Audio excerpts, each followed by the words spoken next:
There's a cat down there. I'm worried she might be about to cause mischief. But I'm gonna crack on and see how far we get. Right, so look at me recording a Dragon Age tutorial video. This is like old times. This is like the good old days. I do actually, oh, I've got a script written and everything. Should we get cracking? Should we do this a bit proper? Dragon Age Origins is one of those glorious kinds of RPGs where you do not need to be a genius or a Dungeons and Dragons master to understand how it works. It may look complicated when you first start, especially if you're not much of an RPG player, but once you understand how it works, it's actually really very straightforward. So, since my beginner's leveling guide that I did longer ago than I care to remember remains one of the most popular videos I've ever made, I thought it was about time I followed it up with some basic tips and tricks for newcomers to Dragon Age Origins. This will include combat tips, general gameplay tips, bugs to watch out for, etc. Now, I want to state very clearly that this is a bare-bones guide to Origins, simply outlining the things that you really need to know simply to survive. I know a lot of newcomers to the game find the combat really challenging, and maybe a little bit outdated, and might give up on the game or find it frustrating and not very fun because of that. I was the same, actually, on my first playthrough. I found the game incredibly frustrating. I don't think I actually completed it. I got to the final battle and I just couldn't get through the final battle at all. So I understand completely. So all this video is going to do is simply give you the basic stuff that you need to know to make the game playable and beatable for beginners. And not only that, but also enjoyable. Because once you know how to play the game properly, it becomes a lot more fun than what it might when you're kind of going in blind for the first time. What I am not going to be doing is giving complex build guides or going on a deep dive into the game mechanics or anything like that. I'm going to keep it as simple as possible, and if you don't need to know it, I'm probably not going to cover it in this video. Like, if you play the game with the basic knowledge that I'm going to give you and you enjoy it, you can probably figure out all of the more complicated stuff on your own. Do you know what I mean? I just want to, give you the basics to actually make the game completable for people. Okay, I have split the video into two parts. Combat tips and general gameplay tips, and we are beginning with combat, because I imagine that is probably why most of you are here. So, my first tip for making combat a lot easier is leveling. Make sure your character is correctly leveled for the class that you are playing as. Now, this might sound obvious, but Origins has a very specific set of rules for how you should ideally level each class. And if you stick to them, it will pretty much solve many, many problems you may be having in the game. Now, I did a whole video on the correct way to level each class, so I am not going to go into too much detail here. But to put it simply, if you are a warrior, put all your points into strength and dexterity. If you are a rogue, put all of your points into dexterity and cunning, and maybe 1 or 2 into strength. If you are a mage, put all of your points into magic and willpower. That is it. Basically, never put points into constitution, regardless of what class you are playing. Not because it's not a useful attribute, it's just not as useful as any of the others, for reasons that I explain in the other video. And you know what, there's so much gear that you're going to find throughout the course of the game that boosts your constitution. By the end of the game, you can have not put a single point into Constitution and still have insanely high Constitution just from all the bonuses you're going to pick up.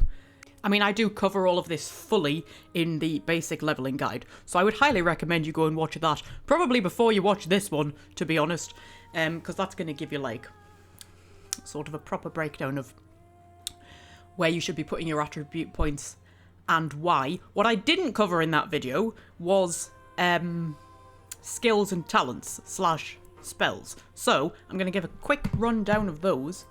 Okay, I have brought us into the game.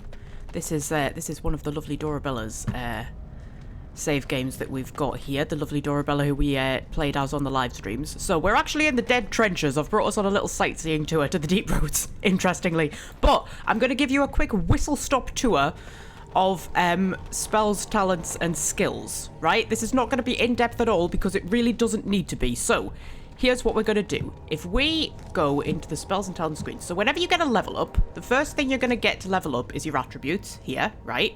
which we've already discussed. Next thing you're going to get to level up is spells and talents. So, spells if you're a mage, talents if you're a rogue or a warrior. So spells and talents come in 3 types, and we can highlight that perfectly with the duelist talents that we've got going on here. So we've got dueling there, which is a sustained talent. You can see it tells us up there, it's sustained.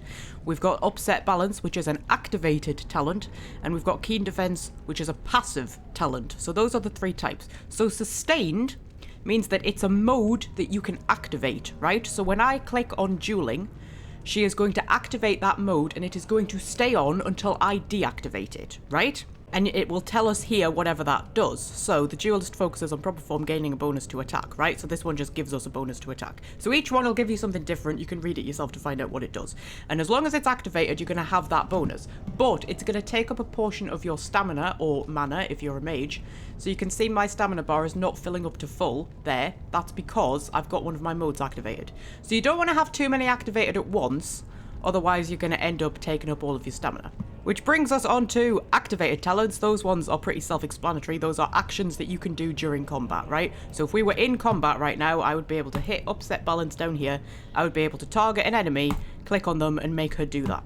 And again, each one will tell you whatever it is that they do. And keen defense is a passive talent. A passive talent means that once you've unlocked it, it is just there going on in the background. So I haven't actually unlocked it, but keen defense, duelist has an uncanny knack for simply not being there when the enemy attacks, receiving a bonus to defense, right? So that bonus to defense will just be there all the time as soon as I unlock that talent. It's not like a mode I have to activate.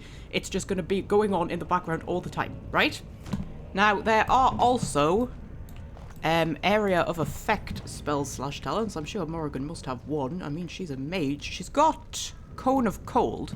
So you can see when she activates Cone of Cold, that's showing us like what area the spell is going to affect. And then she's got like, there must be one that is an area of effect one. I've probably, actually I tell you what, I've probably got like grenades. Have I got grenades? I've got grenades. So grenades are an area of effect, right? So when I click on that, you can see that shows us the area that the grenade is going to have an effect in when I actually activate it. Now, here is what I am going to say to you about spells and talents, right? So long as your attribute points, so these points here, are in the right place for your class, which I cover in my other leveling video, right? You can't really go wrong. Alright? Now you will be able to find other YouTubers who give you like really specific build guides to create the most optimal, one of those words, characters possible. Right? You don't need to do that in order to be able to get through the game. If you want to go and find really specific build guides to create like the best character you could possibly have, fine. But the wonderful thing about Dragon Age Origins is, if you are a really clever nerdy nerd type who really likes getting into all the game mechanics and coming up with the perfect build and working out how to be able to do like the most damage possible, and you love all the numbers, that's there for you. You can really invest in all of that if you're interested in that. If you're a bit of a dimwit like me who struggles with basic arithmetic and you're more here for the story and you just don't really care about creating the perfect build, you don't need to. You don't need to care about all of that stuff. So long as your attribute points are in the right place, it's hard to go wrong after that point. So I'm not going to give you massive specific breakdowns on every single spell and talent and which ones to pick and which ones not to, because you don't need to know it. The only thing I am going to say to you is that if you are playing as a warrior or a rogue, you're going to have different combat styles available to you. So you can be a dual weapon wielder, which means you wield a dagger, 2 daggers rather. You can be an archer, which means you use a bow and arrow. If you're a warrior, I believe we've got Ogren in our party, haven't we? Yeah, if you're a warrior, you have a few more available to you. You can also fight with a weapon and shield, or you can fight two-handed, which is where you wield a big greatsword. Pick your combat style and stick to it. Right? So Ogren is a two-handed warrior. So he fights with a two-handed mallet or sword or axe or whatever. Right? So you just max out the two-handed tree and you ignore all the others. Right? Dorabella, meanwhile, she's a dual weapon wielder. So max out the dual weapon tree, ignore the archery tree. There is absolutely no point in splitting your points between the two. Mages are slightly more complicated, because with mages you have 4 schools of magic. You have Primal, which is all of your, like, attacky spells. You have Creation, which is sort of healing and support spells. You have Spirit, which is sort of a mixture of the two. There's, like, attacky ones and support ones in there. And then you have Entropy, which is, like, sort of dark magic, where you can sort of, you know, steal people's health from them and stuff like that. And you've got hexes and things. In the case of mages, I would not advocate for picking one tree and sticking to it. It's much better to sort of, like, pick ones from each one. But honestly, for the sake of this video, bearing in mind I did say it was going to be like bare bones basics, I'm not going to like say there are certain spells or talents that you absolutely have to have. So long as your attributes are in the right place, you are free to explore these skill trees as much as you want. Just read them, see what they do, and see what sounds cool, and you'll probably be fine. The only other thing I need to tell you about is skills. So this is our skill page. So if you are playing as a warrior or a mage, you will get 1 skill point every 3 levels. If you are playing as a rogue, you will get 1 skill point every 2 levels. So rogues get slightly more skill points than mages and warriors. But either way, skill points are scarce, so spend them wisely. Now, these are the skills we have. We have Coercion, which makes you better at persuading people. It gives you more dialogue options and things like that. We have Stealing, which lets you pickpocket people. We have Trap Making, that lets you make and set traps. I have never experimented with that in any of my playthroughs, so I cannot tell you anything about it. We have Survival, which gives you nature resistance and whatnot, and the only reason I would really say put points into Survival is because there's a side quest involving a sick Halla that you need points in Survival to be able to save the Halla. I think that's the only reason anybody ever puts points into Survival. We've got Herbalism that lets you craft potions. We've got Poison Making, which helps you craft and use poisons and grenades. We've got Combat Training, which I'll talk about in a second, and we've got Combat Tactics, and these add extra tactics slots to your tactics screen, which we're going to talk about in a minute. Combat Training is the only one that you absolutely have to put points into, and that is because Combat Training unlocks certain talents. So, for example, if we go back to our talent screen, so for all of these talents, for all of the first talents, we need 1 point in Combat Training. For all of the second lot of talents, we need a 2nd point in Combat Training. Third lot of talents, we need the 3rd point in Combat Training. 4th lot of talents, we need the 4th point in Combat Training, if you see what I mean. Combat Training is the only one you absolutely have to put points into. The rest of them, feel free to play around as you see fit. As I say, Dragon Age Origins only needs to be complicated if you want it to be complicated. So long as you have got your attribute points in the right place, when it comes to spells, talents, and skills, play around, see what you like the look of. Okay, combat tip number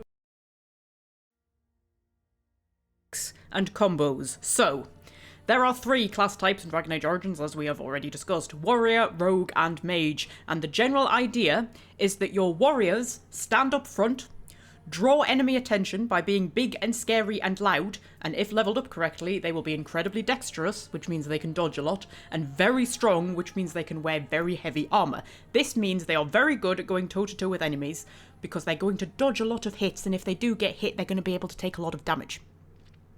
Now, warriors are not necessarily heavy hitters themselves. This is where rogues come in. While warriors are drawing all the attention, the rogue's job is to dance around behind the enemy and inflict as much damage as possible. And a correctly leveled rogue should be a very heavy damage dealer, right? So you're going to have the warrior who is drawing the enemy's attention, so the enemy is attacking the warrior. The warrior is taking all the hits, but isn't inflicting that much damage themselves, but they've got the rogue next to them who is inflicting all the damage, right? But then we get to mages, which is where it gets kind of exciting. So mages are ranged attackers who belong at the back, well behind the warriors, away from all the enemies. They are incredibly powerful for several reasons. Firstly, magic attacks cannot miss. They can be blocked, so if they're shooting just magic attacks with their staff, and there's a wall in the way, or a fence, it's going to hit the fence and not get through to the enemy.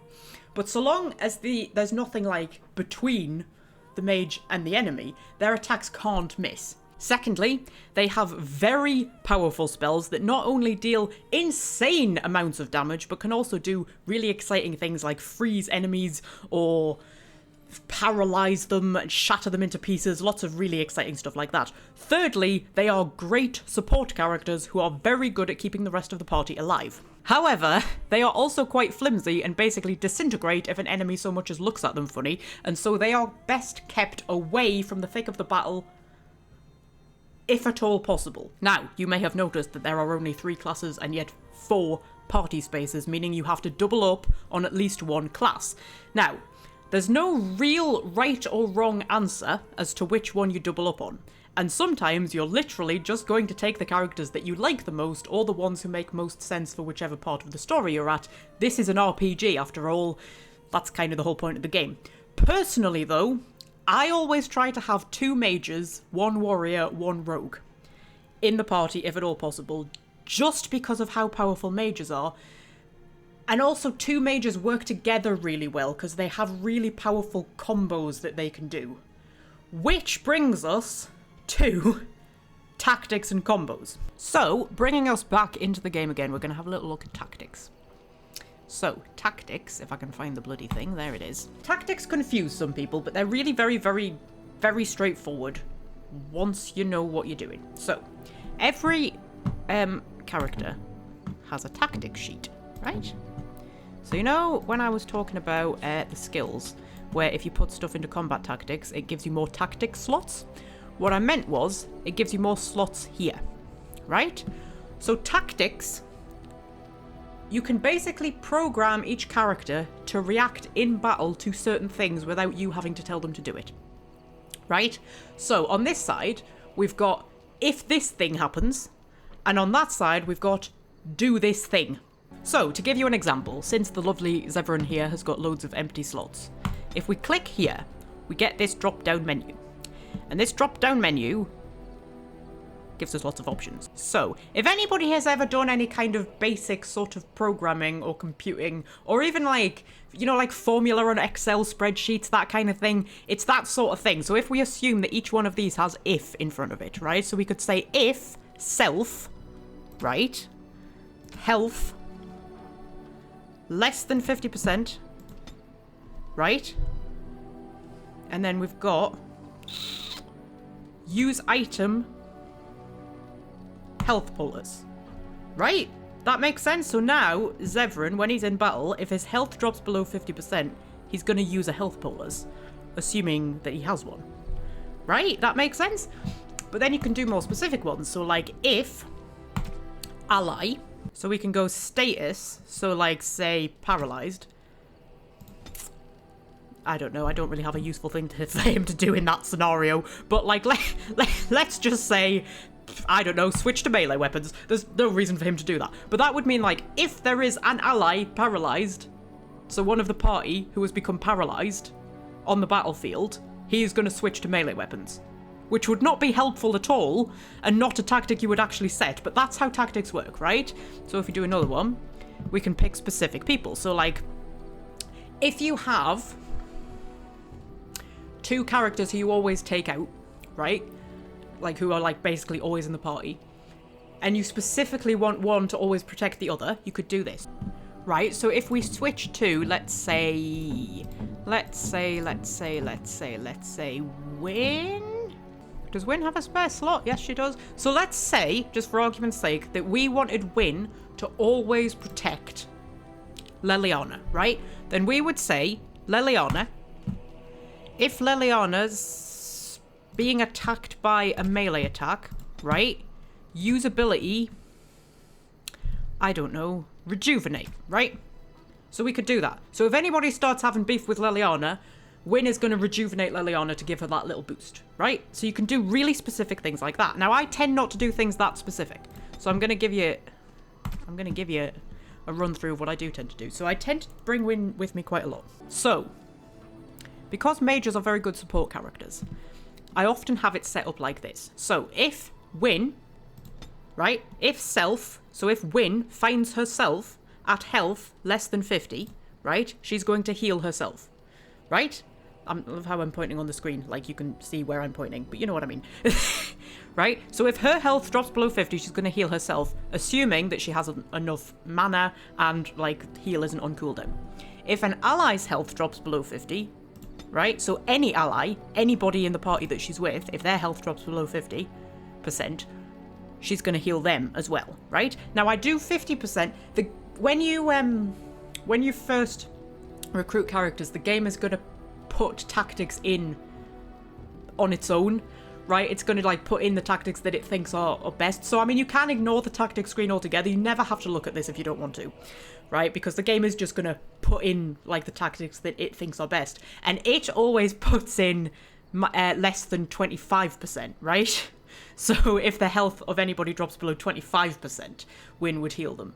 I go for 50 because if your character is being attacked by a lot of fronts, right, their health can go down really, really quickly, and Win's animation to actually do the heal takes a couple of seconds. And if you're already at less than 25% health, those couple of seconds could, like, be the difference between, like, you know, living and dying. So I go for 50% just to give a bit more of a buffer, because by the time she actually gets round to casting the heal, it could be considerably below 50%. So she also has, if an ally's mana or stamina drops below 50%, she's going to rejuvenate them, which is going to boost their mana or stamina. You have things like this, so you can pick self-any, activate telekinetic weapons. What that means is, so if you do self-any, that means like just at any point, generally, she is going to have telekinetic weapons on. And telekinetic weapons sort of boosts everybody's weapons so that they do more damage, right? So if there's any particular talent that you want them to have on all the time, you can pick self-any, and they'll just automatically activate that talent without you needing to tell them to do it. This, though, is where we get to talk about combos. So, there are certain combos that you can do in the game where, like... So, for example, my favourite one is shattering. So, mages have a wonderful talent on their talent tree called Winter's Grasp. Wynn doesn't have it, but Morrigan should. Yeah, Winter's Grasp. And then when you level it up a bit, you get Cone of Cold. Now, both of those can freeze enemies, right? And when an enemy is frozen, there are certain abilities across all classes that can shatter them.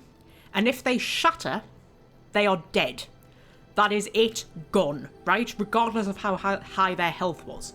And annoyingly, in later games, they kept the shattering thing, but all it did was take down a portion of health, so people could be shattered but still survive, and I thought that completely, like, negated the whole point of having shattering being a thing. But anyway, so, being frozen, as far as the tactics are concerned, counts as being paralysed. Don't ask me why. Right? So, I always have it set up that if an enemy is paralysed, my characters are going to use abilities that can shatter them. So Stone Fist is one of the mage abilities that will shatter frozen enemies. So this is why I've got, if an enemy is paralysed, Stone Fist them, because there is a pretty good chance that they're going to shatter. Not guaranteed, but pretty good chance they're going to shatter. And then if we jump over to Morrigan. Now, Morrigan's got less slots. Wynn has got, like, just an insane... Like, she comes with an insane amount of slots for some reason. Morrigan's got less slots. You can give her more slots by putting into combat tactics, but then you have to, like, sacrifice those points, and I usually want to put them into other stuff.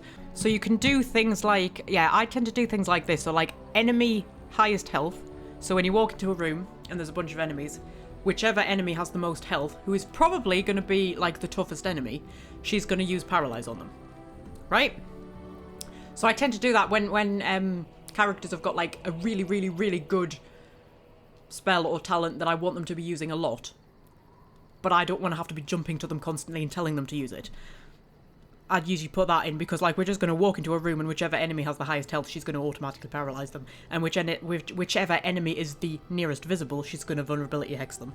Right? That's just what she's going to do. What else have we got? Right, so you can see what I've put in here for Oghren. I've got enemy paralyzed Mighty Blow and enemy paralyzed Critical Strike, because both of those can shatter. And I mean, you're going to be able to figure out for yourself what talents and spells and things you want to use just based on using them and experimenting with them. Like I say, this isn't a build guide. I'm not telling you exactly what spells and talents to use. I'm just saying, like, read the descriptions of them, see what sounds good, learn what works and what doesn't, and then that's how you can utilize them. All of which brings us to tip 3, the battlefield possibly the most important bit of this whole video, actually, and the bit that may be the most helpful to you, and I'm sorry it's taken me this long to get to it. When you actually enter a battle situation, what sort of things should you be concentrating on? Well, I have two main tips for you here. Number one, always look out to see if there's a mage or a magic wielder of some kind on the battlefield. So we are talking mages, emissaries if you're fighting Darkspawn, demons of any variety, they can all do spells. If there is a magic caster on the field, take them out first. Ignore everybody else. Not only should you take them out as quickly as humanly possible, but you should also try and incapacitate them before you actually kill them. Because if you see a little purple bar start to appear above their head and they start waving their hands around all dramatically, that means that when that little purple bar fills up full, they are about to cast something really, really awful. And there is a very good chance that it is chain lightning. And chain lightning is really bad. Like, you really, really, really don't want chain lightning because it's like a massive burst of lightning that does a lot of damage that is going to hit one member of the party and then bounce to the other one and then bounce from them to the other one. And it can pretty much insta-kill you if it's powerful enough.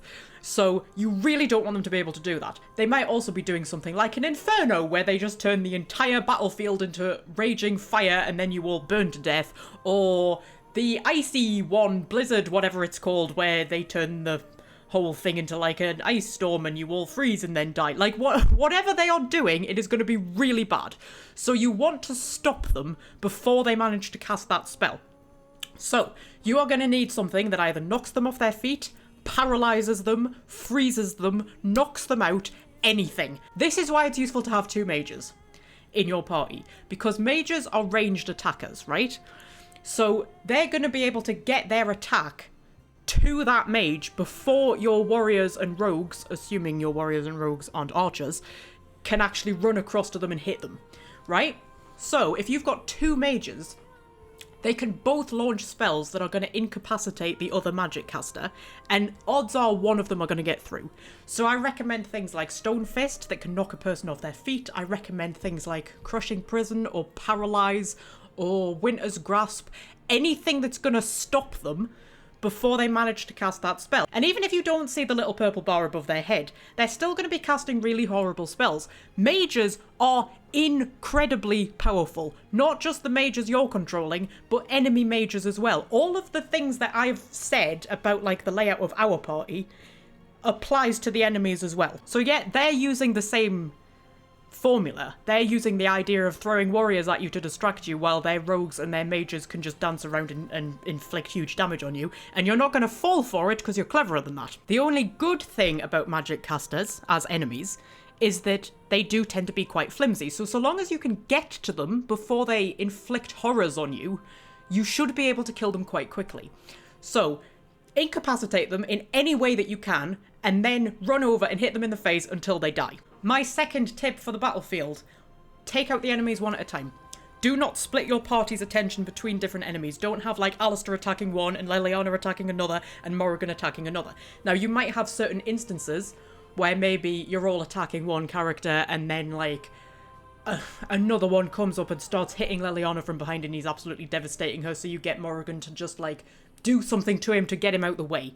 Like paralyze him or something like that. Right? But in general, it is more efficient to take down the enemies one at a time. And there's a very easy way to do this. Do you know what? I decided to take my team out for a little jolly to Denerim to show you this, and we've ended up running into some Darkspawn on the way, which is absolutely fucking perfect for demonstrating all of this. So, you will see down the side here, actually you won't because my face is over it. Now, you can see down here along the side, you've got these two buttons, right? That one is toggle full party selection, that one is move freely. Target full party selection is going to select every member of the party. That means whatever command you give, everyone is going to follow it. So, well, let's follow my own advice and see if I can see any magic casters. Can I see any magic casters? I can see Elven Scouts who are going to be helping us, because that's lovely. I can see Shrieks, which are like Darkspawn rogues, so they're a bit awful. Is that an emissary? I'm not 100% certain. It might be, but that guy's the closest, so this is what we're going to do. We are now all selected, so we are all going to go and attack him. Every single one of us. Right? And we can just get him down really, really quickly. And then there's a Shriek attacking us. Ooh, and he's a yellow name Shriek as well, which means he's a bit more powerful than everybody else. Oh, look at the talons. Ew. Ew. Always makes me think of Edward Scissorhands, which always used to freak me the fuck out when I was a kid. So I've still got everybody selected, so now we're all going to attack the Shriek. All going to attack the Shriek, and we can get him down really quickly. Like, we can get him down so much quicker than we could get down, like, 4 enemies if we were all attacking one each, if you see what I mean. It's just so much more efficient, and you're so much less likely to die, because, like, you're all piling one person, so that person can't then pick you off. He's running over there, so we'll go for the hill. Take the hill. But unfortunately, there isn't an emissary, so I can't kind of, like, demonstrate magic he knows. But I think you're kind of getting the general idea at this point. Which brings me to my final battlefield tip, and that is split up the enemies and never let yourself get surrounded. So, I have brought us to the Dead Trenches. I have a convenient save game in the Dead Trenches. Unfortunately, we already seem to have done most of the killing. What I needed was a big battle to demonstrate this, and I think hopefully there should be some guys through there who want to kill us. We're about to find out. So, right next to the toggle full party selection button, which selects or deselects everybody, we have move freely. What that means is if I hit that, if I walk away, my companions are not going to follow me. They are going to stand there and wait for me. Now, if you move far enough away from them, like really, really, really, really far, they will kind of just transport themselves to you. But you do have to move quite far away. So, I am now going to go on the hunt for some enemies. Because if you find yourself in a room with a lot of enemies, and they start to swarm you, you're screwed. In the same way that we try to swarm enemies individually, so like all 4 of us are going to attack the same enemy and they're screwed because they've got 4 people attacking them, enemies will try to do the same to us. And we will also be screwed if lots of enemies try to attack us all at once. So if you find yourself in a situation where you are fighting lots of enemies, the best thing you can do is split them up one by one. That's a trap. That's alright. There we go. You can see him waiting around the corner for us. Okay. So I've disarmed that trap. I'm going to stick my little head forward and then I'm going to run. Now, as it turns out, it's probably not necessary in this case because there's not like tons of enemies in there, but this is what you would do. You would stick your head in, you would get your attention, and then you would run, and probably only 1 or 2 or 3 or maybe 4 of them are going to follow you, and they're going to follow you right back to your companions, and then you're going to take hold position off, you're going to do toggle full party selection, and you're all going to attack them. So, if you have reached a point where you're entering a room, there's shit tons of enemies, you're dying every time you try it, this is the tactic that is probably going to save you. Don't do this with every battle, because not every battle demands it. But really, really hard battles, where there's just too many enemies and you're just getting swarmed and you can't do it, leave your party a safe distance away from the room, move freely on, stick your head into the room, draw some attention, and draw the enemies out a handful at a time, and that is the best way to do it. It's not a fun or dramatic way of doing it. Hello, guys. But, like, you can see on the map there, like, 2 of them have broken away and the rest have stayed. So we don't have to fight them all at once. See what I mean? I mean, like I say, you're not going to do this with every battle. You're not even going to do this in the majority of battles, because it would make the game very dull. Yeah. This is when you're facing, like, a really, really hard battle, this is the tactic that's going to save you. This is how you're going to do it. Which moves us on to grenades and other consumables. And just sit tight, because this is a bit of a long one. Right, so, consumables. The thing that most of us fill up our inventory with and then forget to ever use. So, Origins helps us out a little bit with this, as we can drag consumables that we want to use on the regular into the taskbar so that they are constantly there at the bottom of our screens rather than hidden away in the inventory. However, if you're like me, you'll probably still forget pretty frequently to use them, as anybody who watched my Origins live streams can attest to, but I'll give you a quick rundown of the main consumables that we have. So, firstly, health poultices and injury kits. Now, health poultices are kind of self-explanatory. They restore a portion of your health and come in various strengths. They can be purchased from most merchants, looted off enemies, but most importantly, crafted by anyone with the herbalism skill. Now, I usually don't bother investing in that skill for, like, my protagonist, because skill points are just too precious and should be spent sparingly.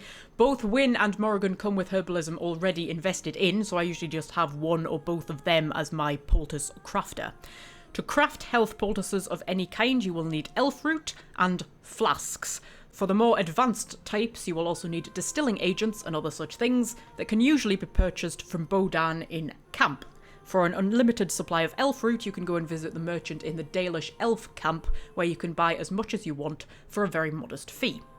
Keep health poultices well stocked, especially towards the end game.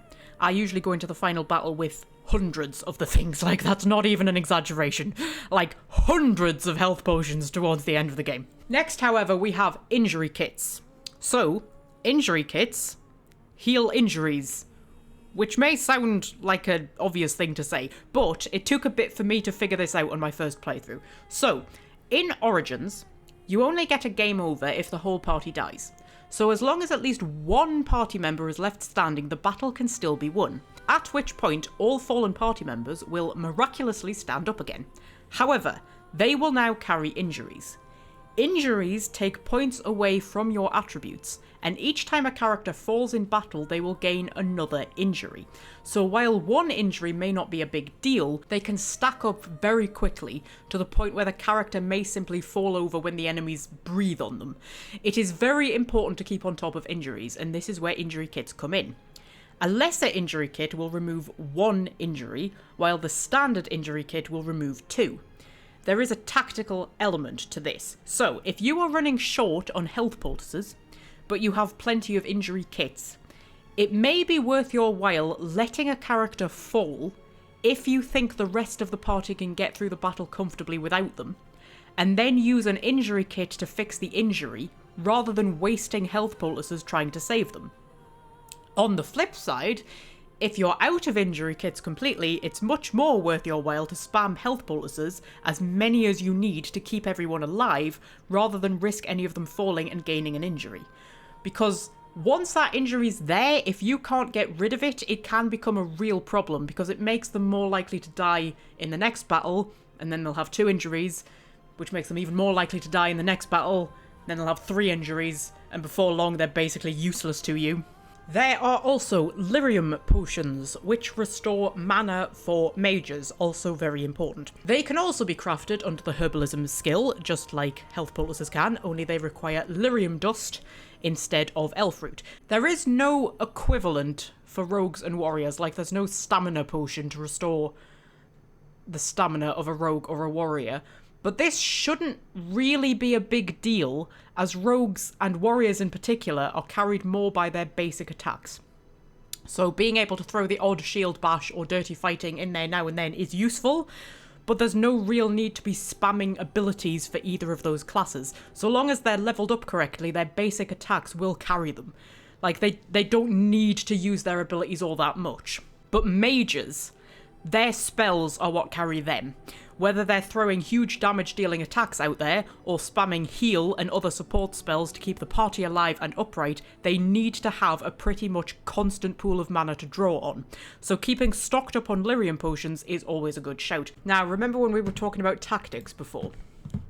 So, you could, if you wanted to, you could, set a thing, like, so we've got Morrigan up here, we could set a thing where, like, self, mana or stamina level, so mana for her because she's a mage, below, let's say 50%, and usability, no, use item even, less a lyrium potion, right? You could set something like that, so that your mages are always going to use the lyrium potions, and they're never going to run out of mana. I tend not to do that personally, and I don't do it with health poultices either. So I don't ever have it set that, like, if a character's health drops below a certain amount, they'll automatically take a health poultice. Simply because I find they end up wasting potions that way. Because their mana might drop below that amount, like, right before the end of the battle, where they don't need it anyway. Or their health might drop, like, right before the end of the battle when they're about to win, and then their health will automatically regenerate. So, personally, I never have the tactic set to automatically use either Lyrium Potions or Health Poultices, just because I prefer to manage when they use them. However, that may be different if you're playing on console, because if you're playing on console, the most important difference in the battle is that you can't pause. When you're playing on PC, you've got the pause button, and usually throughout a battle, I will be pausing all the time. Like, every few seconds I will be pausing to reevaluate, so I can immediately see who needs to be told to take a health poultice or take a Lyrium potion, right? If you're playing on console, you don't have that. So, setting up the tactics to have your mages automatically take Lyrium potions if their mana drops, and have your companions automatically take health poultices if their health drops, might be useful to you. On PC, I personally wouldn't recommend it, because I just found you waste too many potions that way. But you can play around with it yourself and come to your own conclusion. Next, poisons and grenades. So, alongside the herbalism skill is also the poison crafting skill. Now, as I have already mentioned, you need this skill not only to craft poisons and grenades, but, interestingly, also to use them, which is odd, I think, because, like, you need at least 1 point in poison making to be able to throw a grenade. Which I find very strange, and for this reason, I usually give my protagonist at least 1 point in the poison skill, regardless of class. Though only 1 point. I'll only max out the tree for either Leliana or Zevran, so they can be my actual poison crafter. But my protagonist usually has 1 point in the tree, just so that I can actually throw grenades.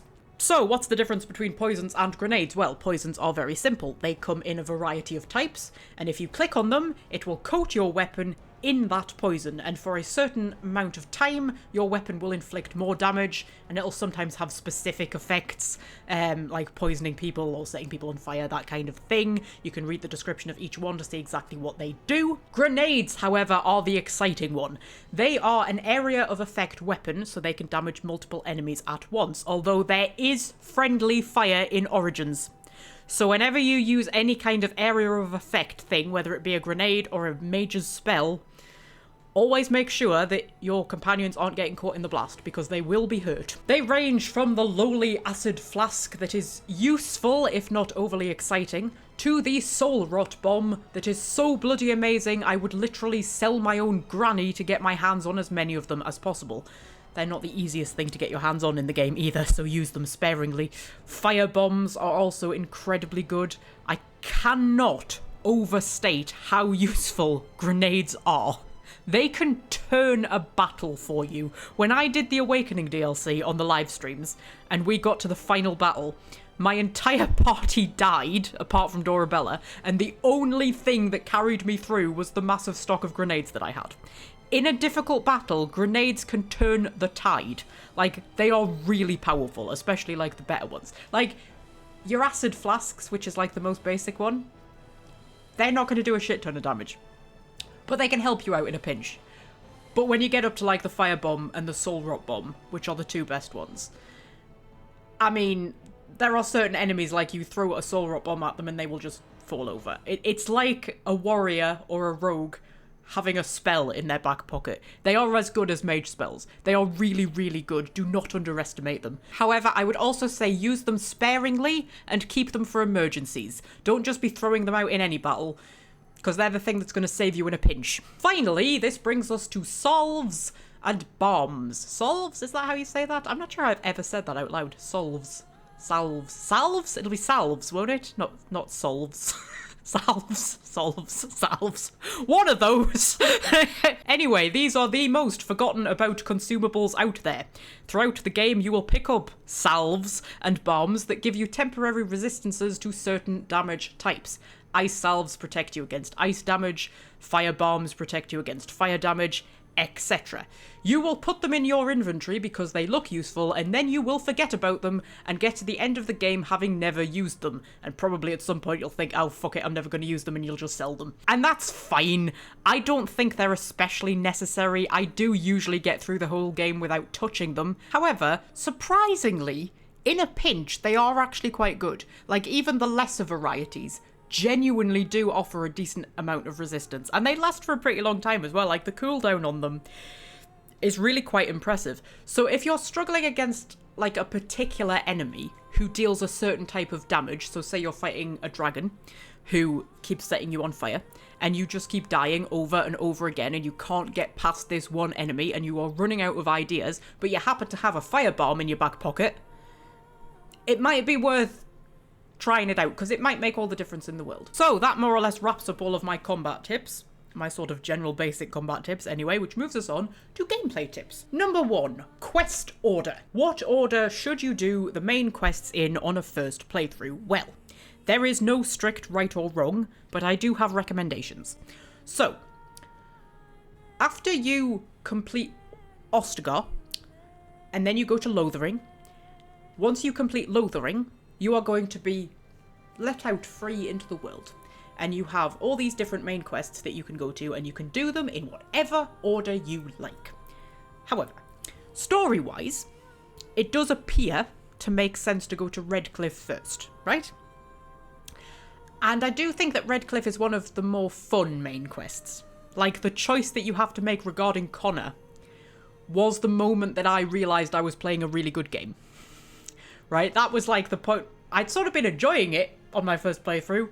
When I got to that point where I had to make the Connor choice, I was like, oh shit, this is like actually a really good RPG, this is making me make difficult choices. So I am very pleased that I went to Redcliffe first on my first playthrough. However, it is worth mentioning that the Mage Tower is also worth doing very early in the game, simply because it contains a Fade section that gives you permanent increases to your attributes, and we are not talking small increases either. We are talking +4 to strength, +4 to dexterity, +4 to willpower, +2 to magic, +5 to cunning, and +2 to constitution.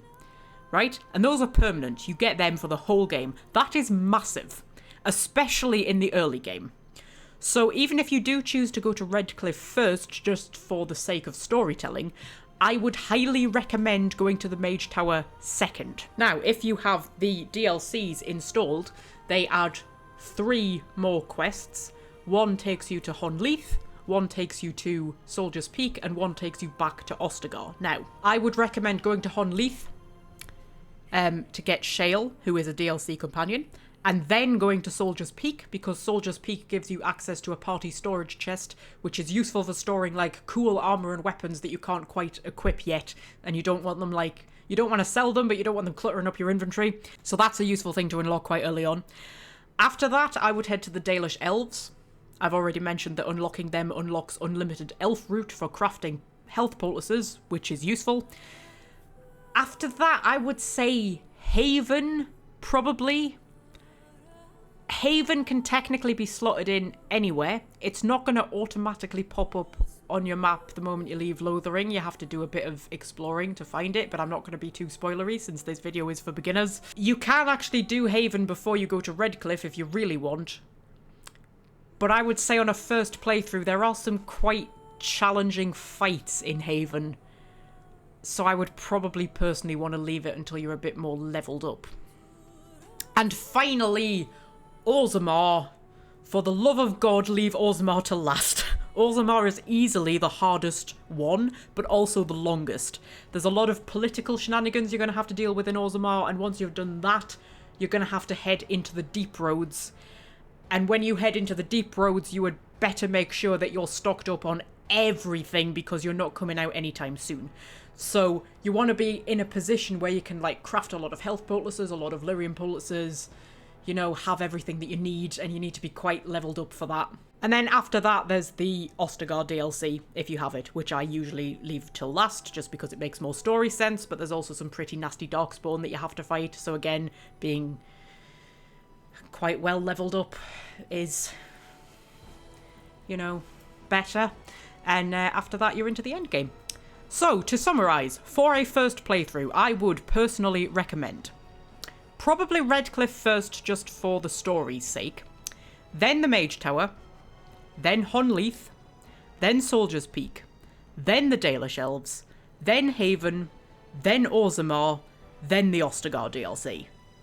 Right? Fabulous. Gameplay tip number 2.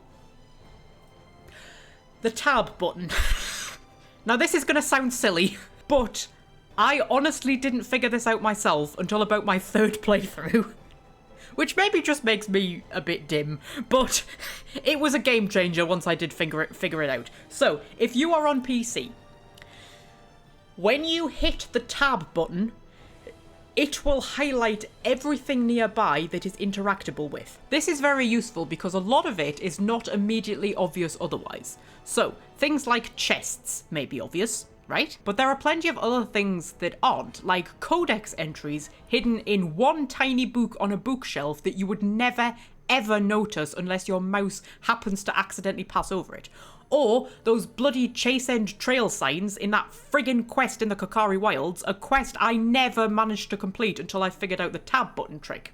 The bit of screen that you have to click on to actually activate those trail signs is about a bloody millimetre wide, and if you can't highlight the exact point with the tab key, there's just no way you would ever find it. So, like, the tab key is actually really useful. Just, the tab key is your friend. Always use the tab key. Whenever you walk into a new room, tab key. Highlight everything that you can possibly interact with. Now, I have never played Origins on console, so I didn't know if there was a console equivalent. I asked Fred. He says not. He says, like, there's no button to highlight everything, but he also said that everything that is interactable with is generally quite obvious. So maybe the console version marks things better or something, I don't know. But if you're on PC, the tab key is very important. You will not survive the game without it.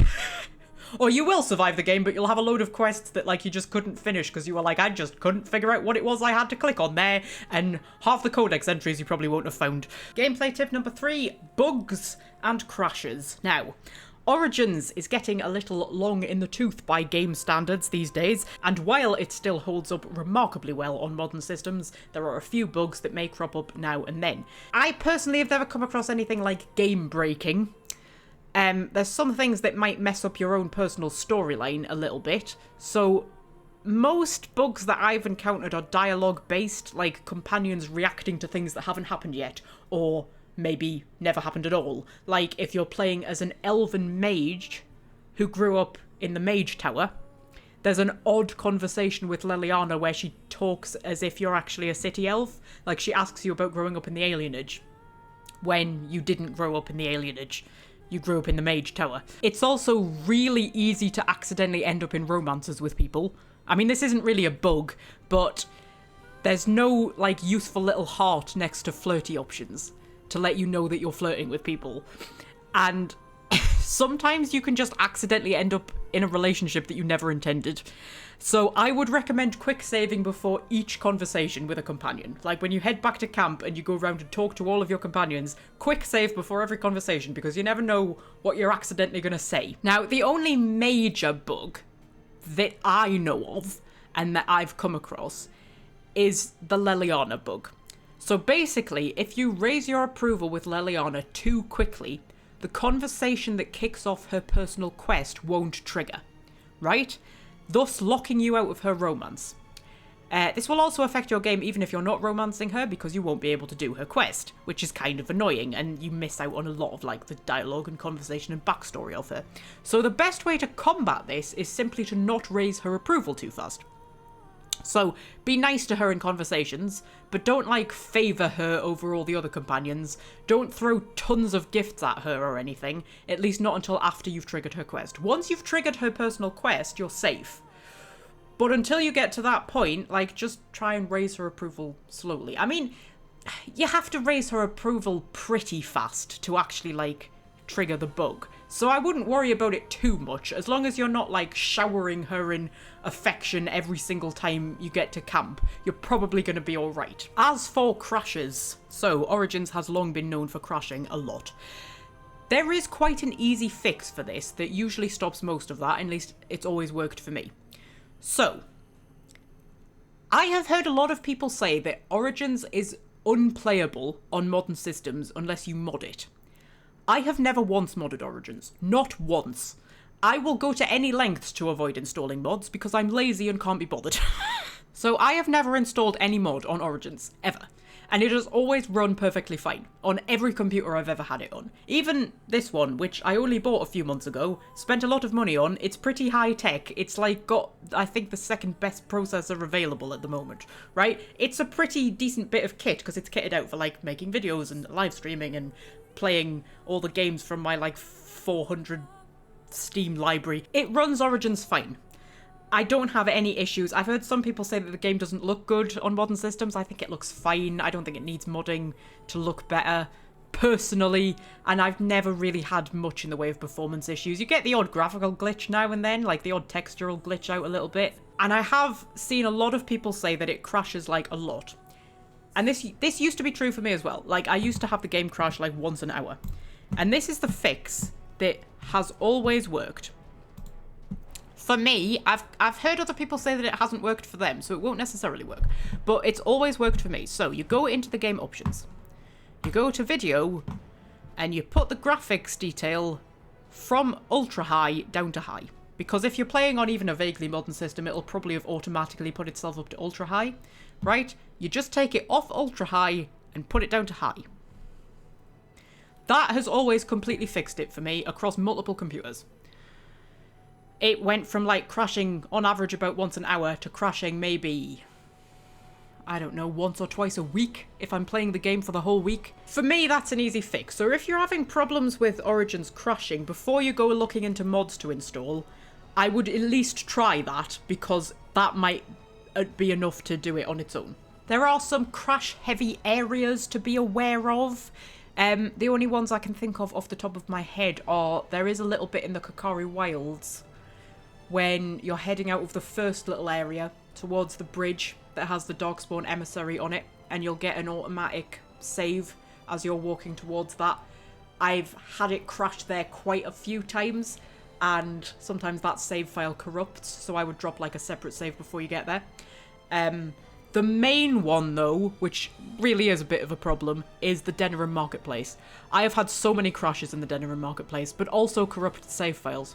So I would not recommend ever dropping a save in the Denerim Marketplace. Ever. Especially if that's your last save of the day before, like, you're closing the game down and you're hoping to load that save and come back to it tomorrow. I would leave the marketplace, go back to camp or something, and drop the save there. Because I have had so many save files that I've dropped in that marketplace that just corrupt and refuse to load. So, I only have one last tip for you. But first, here's a quick word from today's sponsor. Dwarven Crafts. Fine Dwarven Crafts. Direct from Orzammar.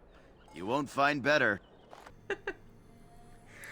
Travel to Orzammar and use the code MAGPIE for 10% off your first purchase of Dwarven Armour. Do you want to know how long I've been waiting to do that joke? We're talking years. Was it worth it? Anyway, so fuck's sake. Oh, I don't half make myself giggle. Right, no, sadly Gorham is not sponsoring me, but he does tie into my last tip. So my last tip, merchants. There are many games out there where you spend all your time amassing extreme wealth and never spending it on anything because you're able to loot whatever you need off the corpses of your victims. Which makes us gamers sound like a bunch of psychopaths, actually. But Dragon Age is not one of those games. Never, ever, ever walk past a merchant in Dragon Age Origins without looking to see what they are selling. It is very much worth your while to stop at every single merchant and have a little peek at their inventory, because I can guarantee you that almost all of them are going to have something that you want to buy. And I'm not really talking about unique armor or weapons. You might find a few bits of equipment for sale that are worth buying here and there, but mostly what you are on the lookout for is potions, recipes, crafting ingredients, gifts for your companions, and backpacks. So, health and lyrium potions are always worth your money. As much as you can craft them yourself, they're still worth buying. Like, it's just worth your while to have them. You need as many of them as possible. Same goes for injury kits. In fact, maybe injury kits are even more important. If you see them, buy them. Same is also true of grenades, especially soul rot grenades and fire bombs. So soul rot bombs and fire bombs, any kind of grenade really, but soul rot bombs in particular and fire bombs, if you see them, buy them. Like, hoard them. They are the most precious commodity that you are going to come across in the entire game. Crafting ingredients like elf root, lyrium dust, distilling or corrupting agents, and I'm sure there's other ones. There's distilling, there's corrupting, there's various ones. They come in little kind of bottles and they help you like make potions and things like that. Flasks, because you always need them to put your potions in. All of that are also worth grabbing wherever you can find them. If you see them, grab them. Because as much as you may be able to get them in abundance in other places, you never know when you're going to need them, so like, if you see them, buy them, and they're usually pretty cheap. Also worth remembering that all potions, poisons, or grenades require a recipe for you to craft them. So you have to buy recipes for the most part. You don't really find them out and about that often. You have to buy them from merchants. So every merchant, stop, see what recipes they are selling, see if it's something that you're interested in crafting, and then buy them. Gifts for companions are used to earn approval with those companions, especially useful if some of your decisions have pissed them off a little bit. So if you've done something that kind of like upset Morrigan, but you really want Morrigan to like you, you can just ply her with a few gifts, and then she likes you again, which, I mean, you could argue that that's maybe not the best system in the world for an RPG, because it kind of like skews things. You can end up being everybody's best friend, even if like none of them should reasonably like you, but it's how the game works, so you know. As a general rule, Alistair likes carved figures, Morrigan likes jewellery, Wynne likes books, Ogren likes alcohol, Zevran likes gold and silver bars, Shale likes shiny rocks, Liliana likes anything Chantry related. If it's got Chantry or Andraste in the title, it's probably for Liliana. Sten, interestingly, likes paintings, like little watercolours and things. And then there's also the secret companion, who I'm not going to tell you about because it's a spoiler, but if you end up recruiting the secret companion, they like maps. So when you see maps that are available for sale, they're for the secret companion. But if you don't have the secret companion, it's not worth spending your money on. And if you don't know who the secret companion is, I'm not going to tell you. And finally, backpacks, arguably the most important one. Backpacks increase your inventory capacity. Buy them whenever you see them. You will really need them as the game goes on, and there is a limited number of them. I can't remember off the top of my head how many there are or who has them. I know the quartermaster at Ostagar has one, so definitely buy that off him, because you're not going to be able to go back to him once you leave Ostagar. I know Bodan sells a backpack. I cannot think off the top of my head who does, but check every single merchant. If they have a backpack, it will be at the bottom of their list. So just click the tab that selects everything, scroll right to the bottom. If they have a backpack, it will be there, and if they have one, buy it, because that is the only way of increasing your inventory capacity, and you're really going to need as big an inventory capacity as possible, especially as the game goes on. So, that was it. Jesus flipping Christ. Do you know what? I was hoping this would be a nice little 20-minute compact video. I've been recording for 1 hour and 46 minutes. So let's see what I managed to condense that down into. It's been a bit rambly, I'm afraid, but you know, it is me. I got I got a comment. I can't remember which video it was on. It was one of my Dragon Age tutorial videos that I did years and years and years ago. I can't remember which one it was, and I got a comment that just said, it was something like, nice video, but you talk too much. And I was like, do you know what, love? There's nothing I can do about that. It's just the way I am. I could try to not talk as much and be more succinct, but I don't think I'd get anywhere. So, however long this video turns out to be, I hope it made a bit of sense and wasn't like too rambly, and at least helped a little bit. Assuming anybody like actually watched beyond like the first 5 minutes before they thought, fucking hell, I can't be bothered listening to her rambling. But, yes, this is the first Dragon Age tutorial video I've done in many a year. And, the few that I did do many years ago are how most people find me, and it's where most of my subscribers come from. And I feel like that's probably what most people are subscribed for, so I feel like a bit of a fraud, having not done one for a long time. I also do silly live streams every Saturday at 3:30 GMT. you are welcome to come and join us. We're all absolutely fucking mad. I am doing a Mass Effect Let's Play series, which is going up on Wednesdays. They are also very long and rambly and boring. Really selling myself here, and I am attempting to put up weekly Dragon Age lore, tutorial, or challenge videos. Every week might be a bit optimistic, but I'm going to try for at least 2 or 3 a month. So, you know, thank you very much for watching, whoever you are, and, well, go and have fun playing Dragon Age Origins. It's a really bloody good game, and let me know how you get on. On that note, though, I shall say farewell to you, my lovelies. Bye-bye. Every piece comes with a stamp of assurance from my wife's father, the best smith in Dinnerham.